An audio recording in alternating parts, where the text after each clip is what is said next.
Hi ಕುಂಭಕರ್ಣವ್ರೆ, hello. ಏಳಿ ಎದ್ದೇಳಿ, ಅಜ್ಞಾನ ನಿದ್ರೆಯಿಂದ ಎಚ್ಚರಗೊಳ್ಳಿರಿ. ಈ ಪ್ರದರ್ಶನಿಗೆ ತಮಗೆಲ್ಲರಿಗೂ ಹಾರ್ದಿಕ ಸುಸ್ವಾಗತ ಸುಸ್ವಾಗತ ಸುಸ್ವಾಗತ.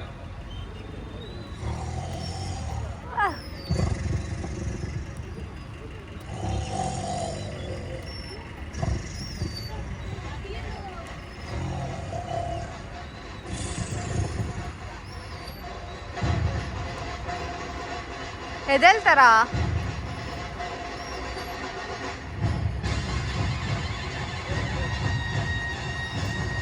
ಕೂತ್ಕೋತಾರ? 5 ನಿಮಿಷ ಆದ್ಮೇಲೆ ಕುಂಭಕರ್ಣನನ್ನು ಎಚ್ಚರಗೊಳಿಸಲು ಎಲ್ಲರೂ ಬಹಳ ಪ್ರಯತ್ನಿಸಿದರು, ಆದರೆ ಕುಂಭಕರ್ಣ ಏಳುತ್ತಿಲ್ಲ.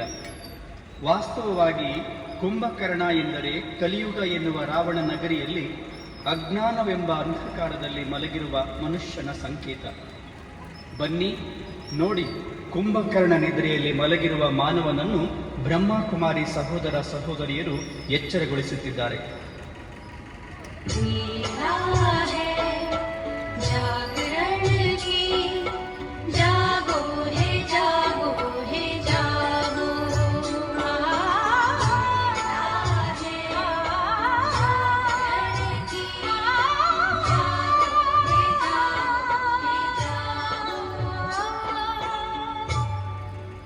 ಏಳು ಅಣ್ಣ, ನೋಡು, ಈ ಸೃಷ್ಟಿಯಲ್ಲಿ ಪುನಃ ಧರ್ಮಗ್ಲಾನಿಯ ಸಮಯ ಬಂದಾಗಿದೆ.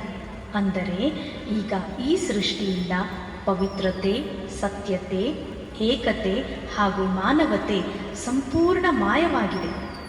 ಆದ್ದರಿಂದ ಅಣ್ಣ, ಈಗ ಏಳು, ಎದ್ದೇಳು, ಎಚ್ಚರಗೊಳ್ಳು.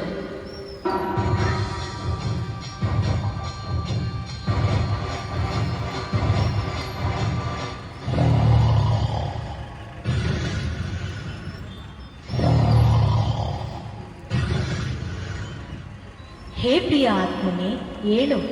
ಈಗ ಈ ಸೃಷ್ಟಿ ಚಕ್ರ ಪುನಃ ಕಲಿಯುಗದ ಅಂತಿಮ ಚರಣವನ್ನು ತಲುಪಿದೆ. ಭೂಮಿಯ ಮೇಲೆ ಹೆಚ್ಚುತ್ತಿರುವ ಉಷ್ಣತೆ, ಪರಮಾಣು ಬಾಂಬುಗಳು, ನೈಸರ್ಗಿಕ ವಿಕೋಪಗಳು ಹಾಗೂ ರೋಗ ರುಜಿನ ಇತ್ಯಾದಿಗಳು ಅಂತಿಮ ಸಮಯದ ಲಕ್ಷಣಗಳಾಗಿವೆ. ಸಮಯ ತುಂಬ ಕಡಿಮೆ ಉಳಿದಿದೆ. ಏಳು, ಎಚ್ಚರಗೊಳ್ಳು.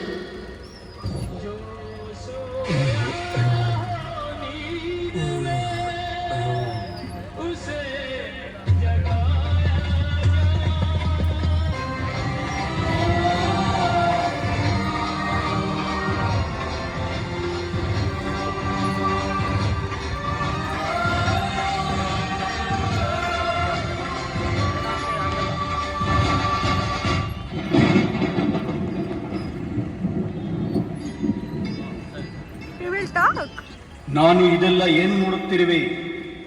ಶ್ವೇತ ವಸ್ತ್ರಧಾರಿಗಳೇ, ತಾವು ಯಾರು?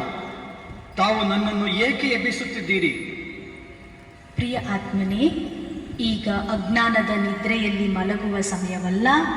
ಏಕೆಂದರೆ ಸೃಷ್ಟಿಯ ಪರಿವರ್ತನೆಯ ಸಮಯ ಇದೀಗ ನಡೆಯುತ್ತಿದೆ. ನಿರಾಕಾರ ಶಿವಪರಮಾತ್ಮನು ಈ ಭೂಮಿಯ ಮೇಲೆ ಮಾನವ ಶರೀರದಲ್ಲಿ ಅವತರಿತರಾಗಿ ಮನುಷ್ಯನನ್ನು ದೇವತೆಯನ್ನಾಗಿ